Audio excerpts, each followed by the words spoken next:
Hello children, how are you all? I hope you are all doing fine and I am sure you are waiting for this class, aren't you? Yes children, I welcome you all to the prose lesson, The Best Advice I Ever Had, written by Mrs. Vijayalakshmi Pandit. So, we are continuing the lesson that what we had done in the previous class children. Now, are you ready with your writing material and your textbooks? Yes, very good children. Now, let us begin our class. Now, why don't we begin our class with the assignment that was given to you all.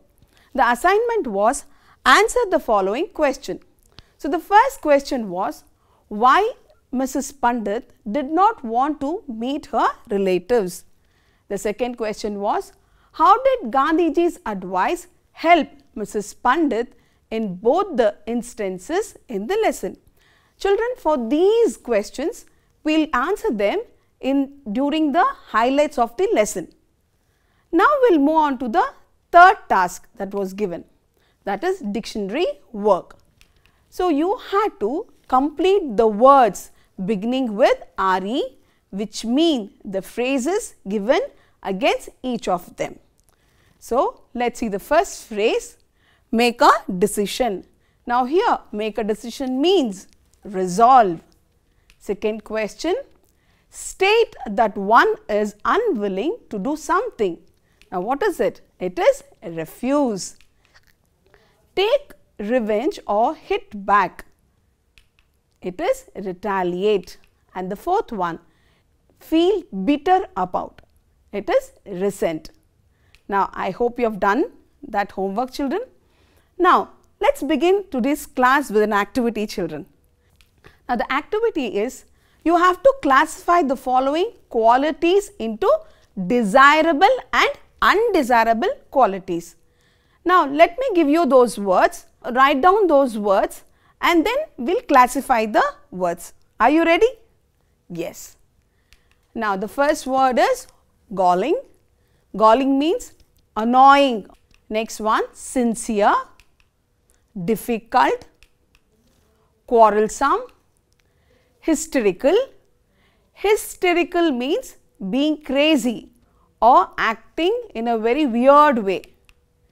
Advantageous means being favorable. Decent, prestigious means respectable. Humble, significant, harmful, courteous means being polite, bitter and diplomatic. So, diplomatic means being tactful, that is not harming anybody through our words or feelings. Okay?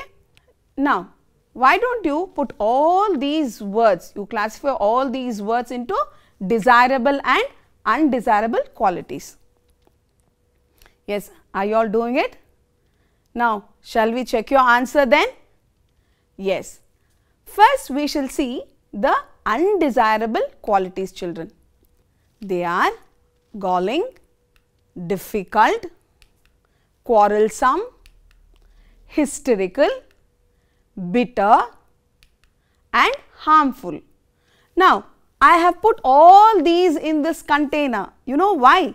Because these are undesirable qualities which we should never use and it is harmful for our character. So, now we will move on to desirable qualities. So, which are they? So, they are humble, sincere, decent, prestigious, diplomatic, courteous, advantageous and significant. So, children, these are desirable qualities. So, these are like the petals of this flower which add beauty to our character. So, have you all got both desirable and undesirable qualities correctly? Yes? Very good children. Awesome. You have done a good job. Now, children, let us move on to the highlights of the previous class what we did. So, as you know, so this lesson the best advice I ever had is an article written by Mrs. Vijayalakshmi Pandit. And in this lesson, she talks about two incidents. So, previous class we saw two incidents that she narrates or she shares with us. So, let us see which is that incident. So, the first one is Mrs. Vijayalakshmi Pandit's husband had died recently and her deep sorrow was followed by humiliating realization that in the eyes of Indian law, she had no individual existence. Although she had worked along with the freedom fighters for freedom, she did not have any individual existence. Then she also feels that as she was a widow without a son, she was not entitled to any share of the family property, nor were her two daughters. So, she feels very bitter towards those members of a family who supported this antiquated law, means outdated law, and so she stops talking to them. So, but Gandhiji made her realize that forgiving others is the only way to keep us in peace. So, after hearing the advice of Gandhiji, she visited her relatives before going to America to attend a conference. She goes to her relatives and she makes peace with them. So, she felt as if a great burden had been lifted off her and that she was free to be herself. So, here let us come back to the first question, children, that I gave you as homework. What was that? Why Mrs. Pandit did not want to meet her relatives? Now, what is the answer? Yes, she did not want to meet her relatives because they were not ready to give her the property that she was entitled to, and that is why she did not want to meet her relatives. Now, let us move on to the second incident. So, Mrs. Pandit goes to New York in America. So, as a leader of the Indian delegation to the United Nations, to resolve about India's complaint regarding the treatment of people of Indian origin in South Africa. There, when the issues came up, her opponents made personal attacks harmful to India's prestige and to her. So, do you think Mrs. Pandit would keep quiet? No, she retaliated with the same harsh words. Then, Mrs. Pandit suddenly thought of Gandhiji's advice.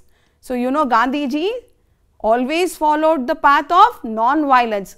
So, she felt that he would never have approved to her way of retaliation. For him, means had to be as good as the end. That is, the method we follow to achieve our goal is more important than our results itself. And so, what she did? So, from then on, Mrs. Pandit refrained from any personal attacks and concentrated on the original issue. The opponents followed her, and from then on, the case was argued on its merits only. So, in this way, Mrs. Vijayalakshmi Pandit resolved the situation. Now, your second question was, how did Gandhiji's advice help Mrs. Pandit? Yes, she was able to resolve her situation here with the opponents, and also she could make peace with her relatives. So, which also helped her in return, isn't it, children? Now, let us move on to the next part of the lesson, children. For that, let us read the lesson. So, are you ready with your textbooks? Yes. So, let us read the lesson. His words have helped me retain perspective even in small matters. Many women, I imagine, share with me a recurring nightmare. Someone important to you is coming to dine. The guests have arrived. It is time to eat, but there is no dinner. You wake, perspiring, relieved to find it is only a dream, but recently it really happened to me. My guest of honor, the Prime Minister of Great Britain and Lady Eden, could hardly have been more important to me. High Commissioner for India in the United Kingdom. I had planned everything meticulously, from the menu to the color scheme of the flowers and the candles. When the guests had arrived and drinks had been passed twice, I signaled the butler to announce dinner. But still we waited when, for the third time, drinks came round. I excused myself and ran downstairs to the kitchen. It presented a shocking sight. In one corner stood a frightened little kitchen maid, in another the housekeeper. At the table sat my cook, waving a ladle and singing, beating time with his foot. His eyes were glazed and he was far away in some other sphere. The table was littered with the pieces of chicken. My knees felt too weak to support me, but I asked in as normal a voice as I could command, "Why isn't the dinner ready?" "But it is ready, madam," my cook chanted. "All ready. Everybody, sit down, sit down." I was furious. It was on the tip of my tongue to say, "Get out, you're dismissed," when I thought of the counsel that had calmed me so many times. If I lost control, I would only hurt myself. I pulled myself together. "Let's get something on the table," I said. Everyone pitched in. The food served wasn't quite what the menu described, but when I told my guests what had happened, there was a chorus of surprise. "If this is what your cook gives you when he is drunk," someone exclaimed, "what must he provide sober?" The relief in my laughter must have sounded a little hysterical. My perspective restored. I realized that a dinner party, however important, is not the pivot of existence. To retain a sense of proportion is as important as being able to keep one's heart free from hatred. For all of us, no matter what our work, the advice Gandhiji gave me is meaningful. No one can harm you but yourself. Now children, you just listen to the reading, isn't it? Now, let's study this sentence, children. Now, look at this picture, children. Sometimes you need to look at life from different perspective. Now, look at the second sentence and this picture, children. What are the children doing? Students worked meticulously for their science project. So, now please make a note of this word meticulously and try to get the meaning of it. Third one, nowadays we find different types of ladles in the market. So, you can see different colors of ladle, isn't it? Now, so what is the meaning of ladle? You can make it out. There was a glazed look in his eyes. Now, look at his eyes, it's all glazed. The scientist became almost hysterical when his experiment was unsuccessful. So, you can see his expression on his face. Now, children, match the following words with their meaning.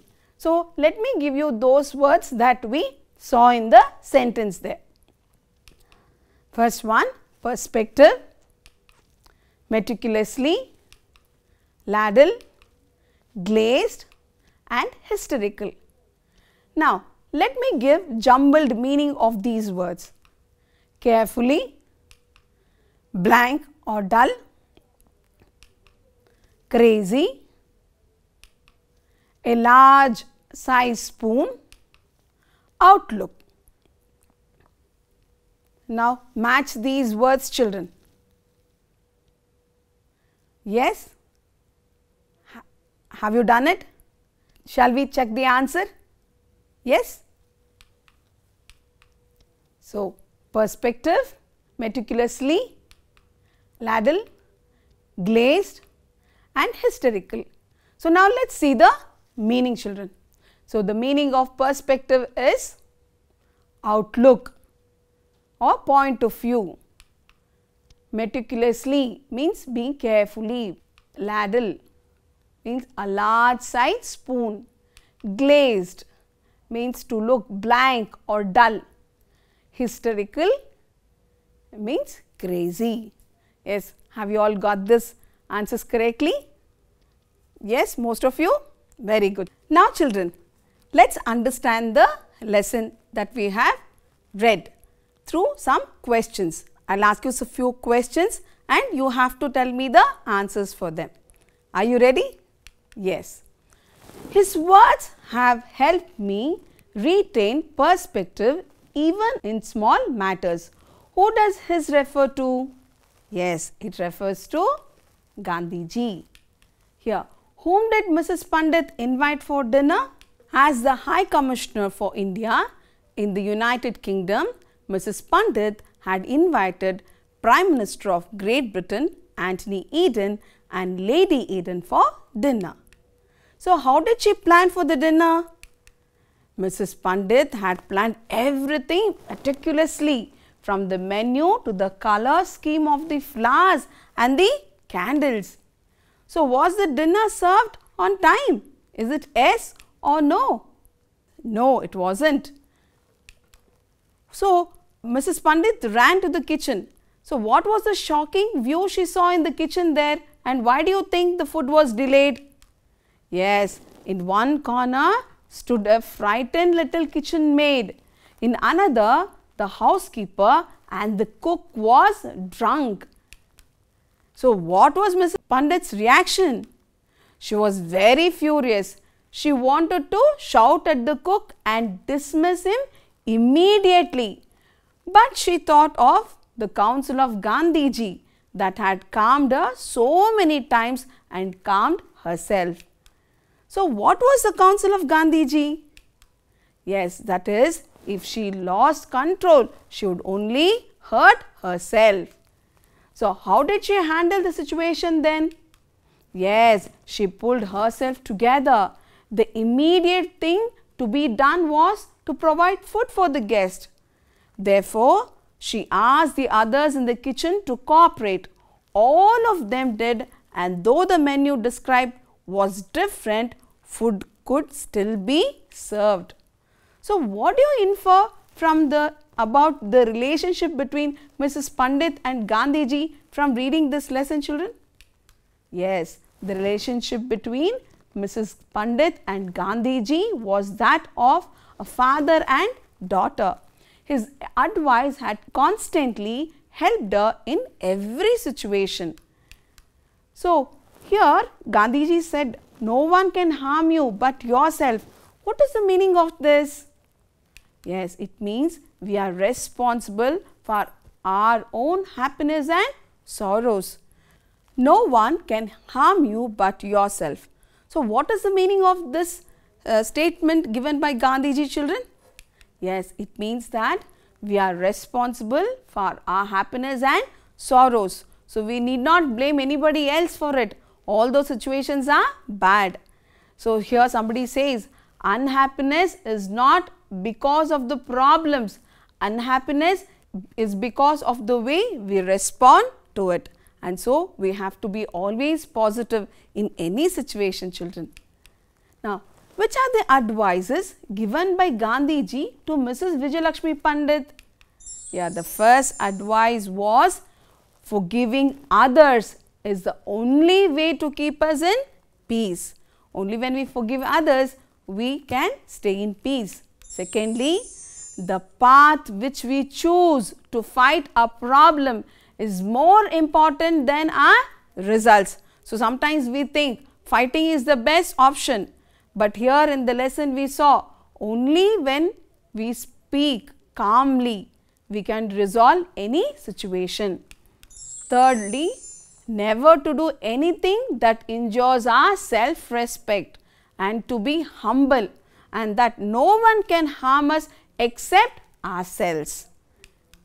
Now children, let's move on to some of the language items that we come across in this lesson children. Now, in the previous class we saw formation of nouns. Now here let's see formation of adverbs. Now how do we form adverbs? Here, most of the adverbs can be formed by adding the suffix ly to verbs, adjectives and some nouns. Now let's take an example. Now look at the word complete. We are adding ly to the word complete and it has become completely. So here you know complete is a verb, and when you add ly to it, it becomes an adverb. Next, see, slight plus ly has become slightly. Here you know slight is an adjective. So when you add the suffix ly to it, it became slightly, and that is an adverb. Now third one, king plus ly is kingly. Here you know king is a noun, and when you add the suffix ly to it, it has become an adverb. So this way you can form the adverbs.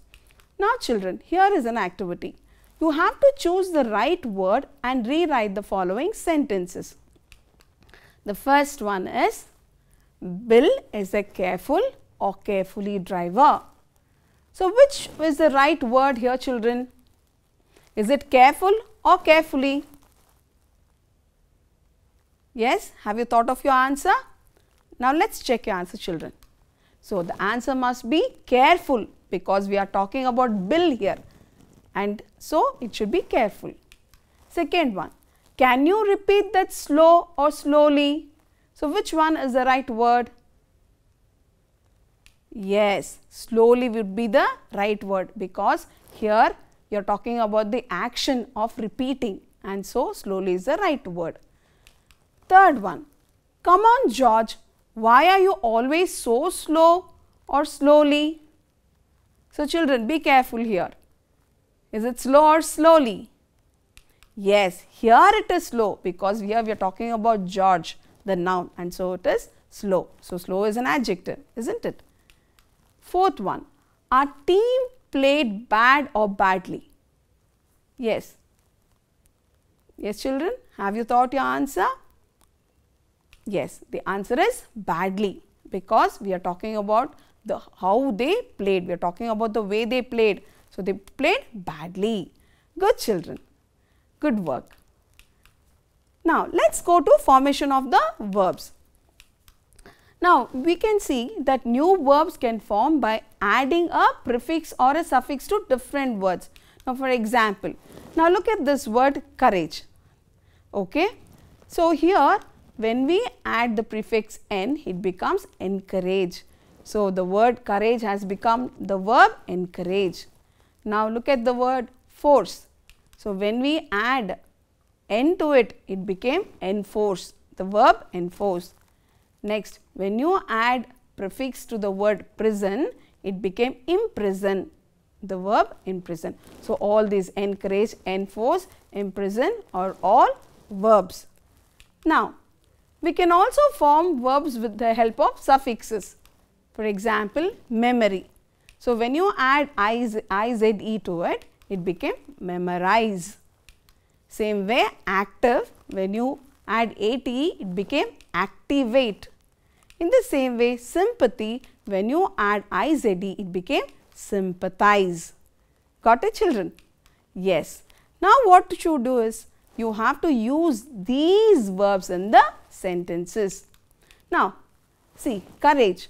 So the verb form is encourage, of courage. Now why don't you make a sentence here children? Now look at this children, what are they doing? They are doing something creative, they are cutting, they are doing some craft things or making a project. So you could say we should encourage our students to be creative. Next children, force, the verb form is enforce.